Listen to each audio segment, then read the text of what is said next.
Hey guys, it's Courtney and welcome to Pretty Blonde Banter podcast.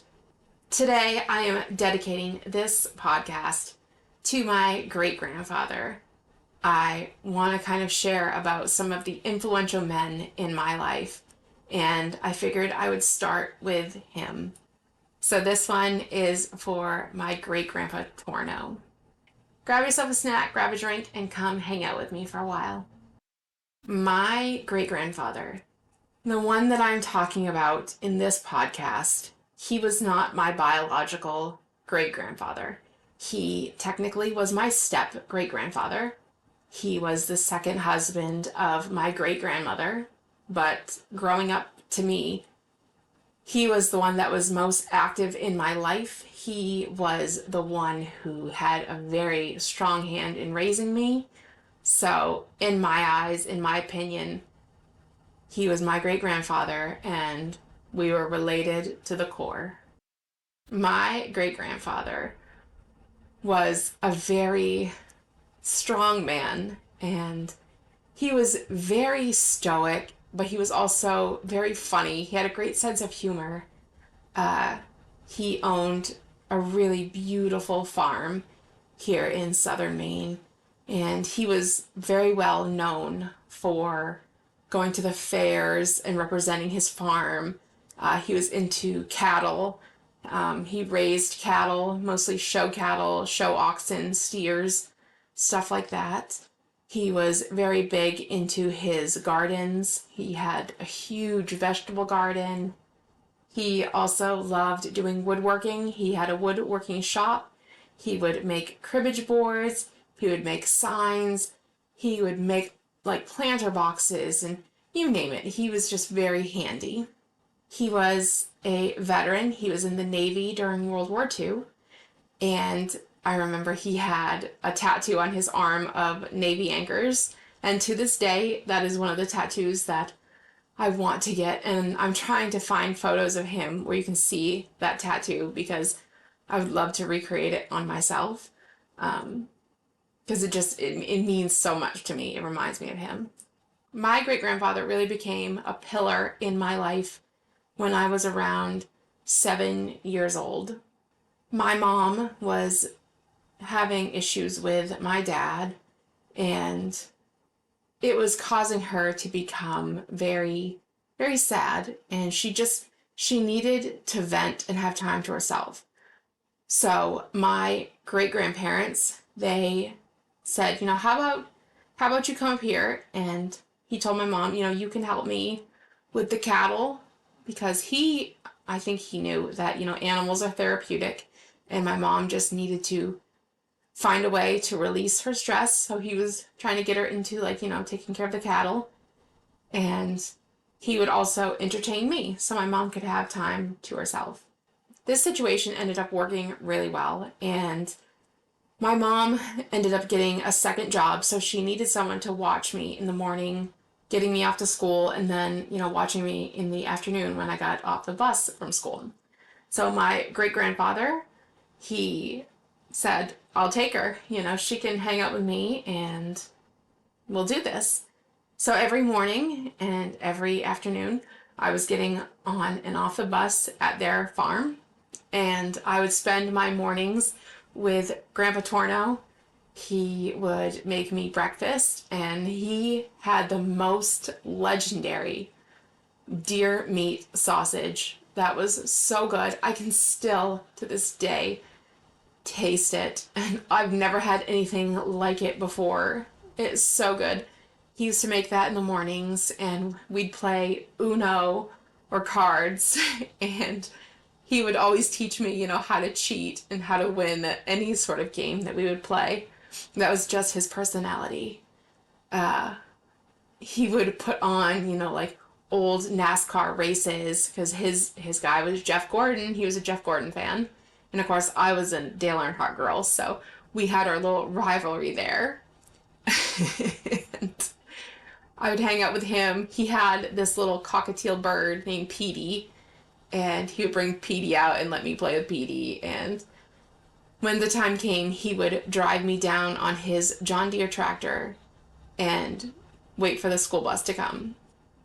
And then when I'd be coming home in the afternoon, Grandpa Torno would be down at the end of his driveway on his John Deere waiting for me.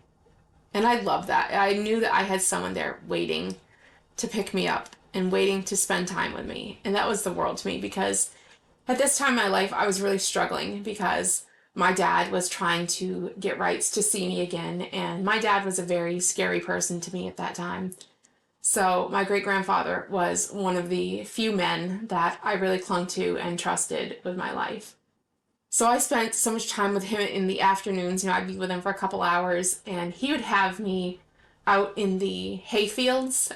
He taught me how to drive a tractor. He taught me how to drive a truck. He taught me how to run farm equipment, whether it was anything related to haying a field. I did it all with him.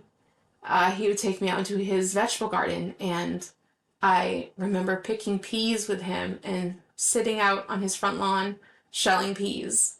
He would take me into the barns, and he would have me help him feed the cattle, bring the cattle in, brush the cattle, anything, hook them up, because he used to do like show teams and stuff. He would hook them up with their yokes, and he taught me how to drive cattle. I can drive a cattle. I can go G, I can go haw, I can get their asses moving. This is the things that he taught me, things that he was passionate about.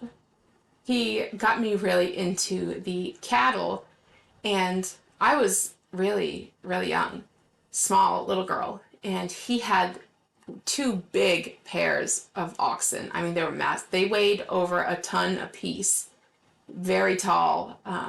His son and his grandson would be standing next to these cattle, and the cattle would tower over them. And he asked me if I wanted to go to the fair with him, and if I wanted to show one of the pairs of cattle. And I said, "Oh my God, yes, I would love to." So he goes, "All right." He goes, "Well, which pair do you want to take?"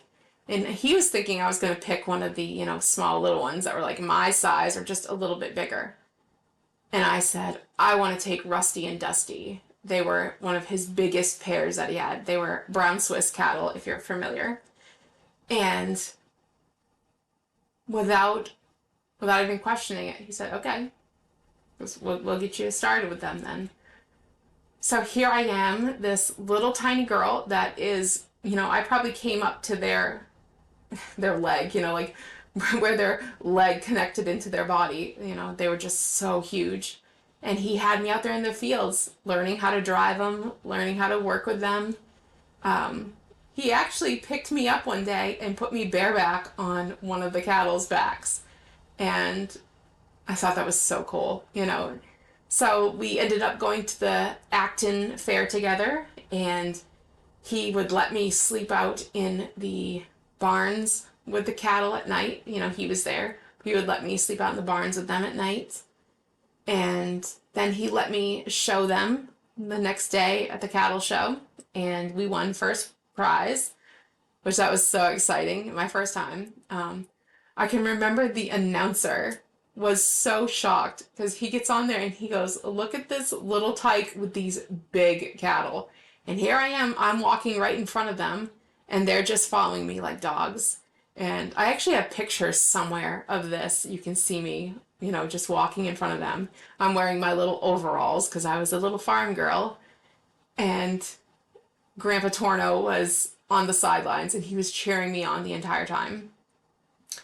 So then, because I did so good there, he asked me if I wanted to go to Freiburg Fair with him, because that's the other fair that he went to. And I said yes. So again, we went to Freiburg Fair and showed the cattle. This time I got second, which is fine. I was still so happy because I was just doing things that he loved to do. He also loved to take me to his company that he started. Back in the day, he and his best friend, they had started a construction company, and then it went into like their sons as well were working in it. And he was so proud. He gave me one of his jackets from his construction company and a hat from his construction company, and he was just so proud because I was running around wearing it just beaming, because it was a part of him. So he would take me there and show me the equipment and stuff, and then show me, just anything construction related that he just enjoyed. He was showing me and teaching me. I basically became his little shadow. Anywhere that Grandpa Torno went, I was going with him. He would take me for rides. He had an old Ford truck, and he would take me for rides, and he would go and try and hit the bumps, to make me laugh. He would just floor it. There was this one road that was legendary for it, and he would do it every time. He had false teeth, and when he would hit these bumps, his teeth would kind of pop out a little bit, and he would kind of, emphasize it a bit because he knew it would make me laugh so hard. But he just did anything with me to just take up my time and to make me happy and make me feel safe. My great grandfather, he had kids, he had sons, and one of them didn't really have the best relationship with me, even though I was just a little girl. I later found out that he kind of had a bit of jealousy of the relationship that I had with my great grandfather. I found out later on, as a older teenager, that apparently my great grandfather was known for being an asshole, and that just shocked me. I never would have had that pegged. I thought my great grandfather was the kindest, sweetest man, but hearing my mom talk about it, she said, he knew that you needed someone to be kind and soft and gentle and just be your protector. And he was, but to everyone else, he was very much an asshole. So this caused a little bit of issues between my family and his family because, I was bringing out this side of him that they never saw, that they never experienced. And like I said, it caused a little bit of jealousy. It caused some issues. And this is going to set some preface here. So it was at the very end of my school year. I was 11 years old. And I remember I went to school one day and said goodbye to my great-grandparents as I was getting on the bus. And it was just at the start of haying season. They were going to start cutting the hay and getting it ready. His sons and grandsons were all part of like the fire and rescue at the time. So it was very common to see ambulances, fire trucks up at his house because it was his sons or grandsons. I get off the school bus one day and I see an ambulance leaving, and I didn't think anything of it. And I saw a bunch of trucks up there belonging to a couple of his sons. And again, didn't think anything of it. It's haying season. Maybe he's getting some help. So I go inside and I see my great-grandmother sitting on her chair, and she doesn't really say anything to me. She looked she looked different, but I just didn't assume anything. I was young. So I'm outside playing with the cattle and everything, and no Grandpa Torno around. I'm like, well, where is he? So finally, after a couple hours, I go inside to my great-grandmother, and I'm like, well, where's Grandpa? And she looks at me, and she goes, oh, he's gone. And I'm like, okay. So I go back outside, and I'm like, well, that's weird. His truck's here. And, like, all of his son's trucks are there. And, he didn't really go off that much. So I'm like, where is he? So I go up to his son, the one that just didn't really care for me. And I ask him, I'm like, where's Grandpa Torno? And he turns and he looks at me and just point blank goes, he's dead. And walks off. And I'm like, I'm just standing there just devastated. I'm floored. Like, what? My great-grandmother couldn't be bothered to tell me that he passed away and be a bit, more informative. And then his son just, boom, out there to an 11-year-old, and they never called my parents. They did nothing, So when my mom came to pick me up, that's when she found out. And it was just, my great-grandpa, He was out haying on his tractor and he had a heart attack and he passed away. He passed away while haying.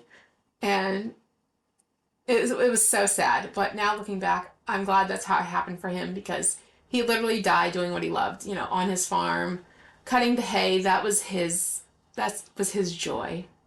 Now I miss him so much. I miss coming up to him and giving him a hug, and he always had this classic saying. He'd always be like, "How be ya?"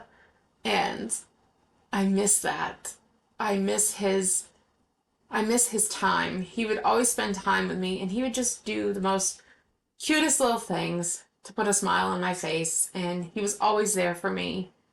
He was one of my biggest protectors, one of the very few men in my life that from a young age I could just trust blindly, and I miss him so much.